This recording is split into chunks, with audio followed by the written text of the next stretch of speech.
Janela Indiscreta é um suspense de 1954 do Alfred Hitchcock, que é tido como o pai desse gênero. Ele foi o criador de vários elementos e estruturas de roteiro que se consolidaram como fundamentos do suspense no cinema, além de ter inventado várias técnicas de filmagem mesmo, que depois foram usadas pelo Steven Spielberg, por exemplo.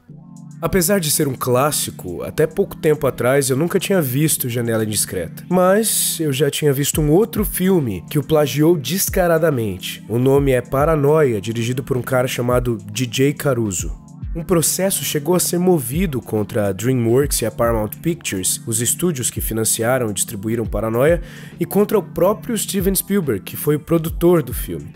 Mas por fim concluiu-se que não houve plágio, o que me leva a crer que o juiz em questão sequer assistiu os filmes. Para começar a conversa, as duas produções têm enredos estranhamente específicos e parecidos entre si. Em ambos, o protagonista é forçado a ficar em casa por um tempo, em função do tédio começa a observar os vizinhos pela janela e acaba descobrindo que um deles é provavelmente um assassino.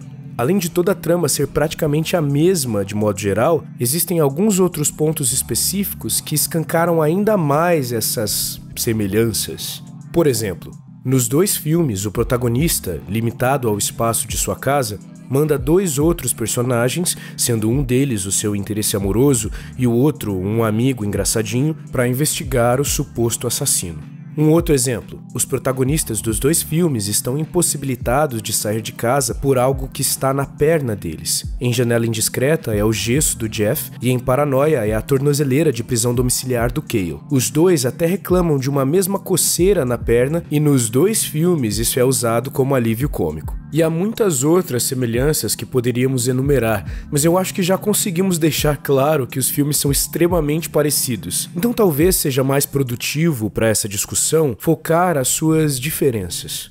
Bom, primeiro existe um grande contraste demográfico entre os públicos desses filmes. Quem assistiu Janela Indiscreta no cinema na década de 50 foram adultos. Já em 2007 foram os adolescentes que foram ver Paranoia. Sabendo que estavam fazendo um filme pra gente de 12 a 21 anos, mais ou menos, os produtores e o diretor de Paranoia seguiram uma estratégia muito comum no cinema mainstream dos anos 2000, que era essa adolescentização dos personagens para atrair o público adolescente. Enquanto no filme do Hitchcock todos são adultos, no outro são garotos do ensino médio. E essa adolescentização do roteiro não acontece só no nível de concepção de personagem, mas na própria estrutura do roteiro também. Em Janela Indiscreta, nos 6 primeiros minutos de filme, o protagonista já percebe que tem algo errado com aquele vizinho específico. Em Paranoia, o Cale só vai notar algo estranho lá pelos 30 minutos, antes disso é só contextualização. O que não significa que o Jeff não seja um personagem bem construído. Pelo contrário, essa perspicácia dele de detectar os pequenos detalhes rapidamente faz parte da essência do personagem. Afinal, ele é um fotógrafo famoso por seus olhos precisos. Então, faz todo sentido que ele, um personagem mais maduro e mais atento, identifique o problema muito antes do Cale, que é um adolescente que está se perguntando se a vizinha gosta dele ou não.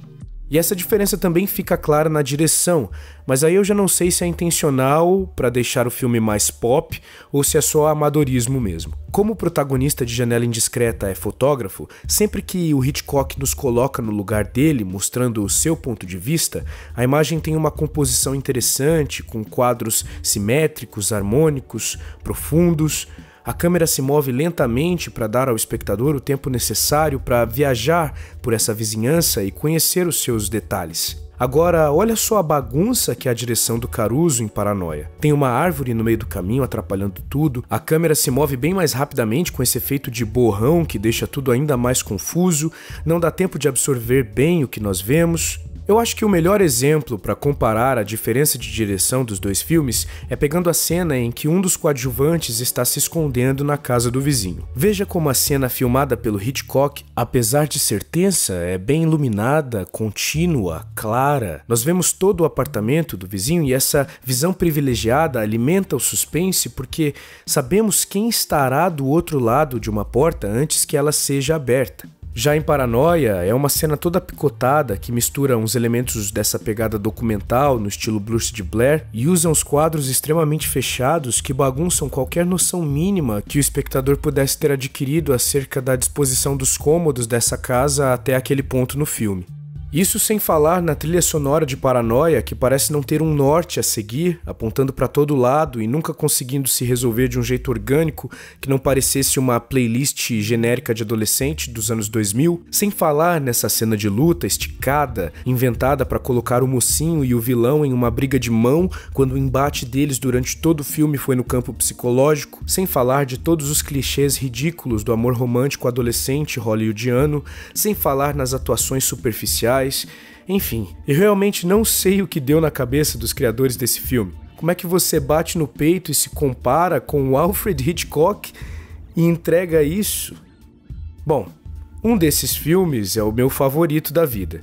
Será que já deu pra você perceber qual é? Pois é Paranoia. Eu sei o que você deve estar pensando. Como assim eu fiquei até agora dizendo que Janela Indiscreta é tecnicamente superior em todos os aspectos cinematográficos e narrativos e ainda assim tenho coragem de dizer que Paranoia, que é uma releitura mal feita, pra mim é o melhor filme do mundo?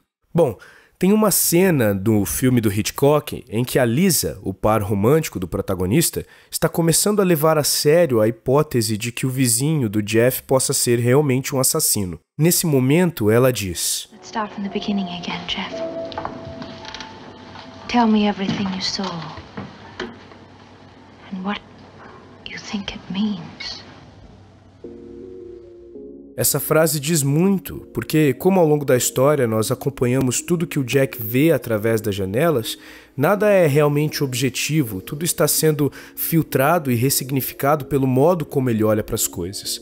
Por isso não importam só as imagens, mas os significados que elas assumem na nossa cabeça. E Paranoia, apesar de ser um filme horrível, assumiu um significado muito poderoso dentro de mim. Porque foi o primeiro filme que eu vi com o meu pai depois de ter estado mais de 10 anos separado dele. Isso é subjetivo, não tem mérito do filme, do diretor, da história, é minha experiência, ponto. Uma conexão única que só eu tenho com esse produto de mídia. Por isso, eu não tenho vergonha de dizer que esse filme pipocão de Supercine é o melhor filme que existe. Não é um guilty pleasure, muito pelo contrário, eu tenho orgulho de gostar dele. Eu tenho orgulho do que vivi por causa dele e das coisas que ele me faz lembrar. É claro que eu também não posso começar a atribuir valor objetivo a uma obra a partir da minha memória afetiva, mas isso deveria me privar de curtir essa lembrança?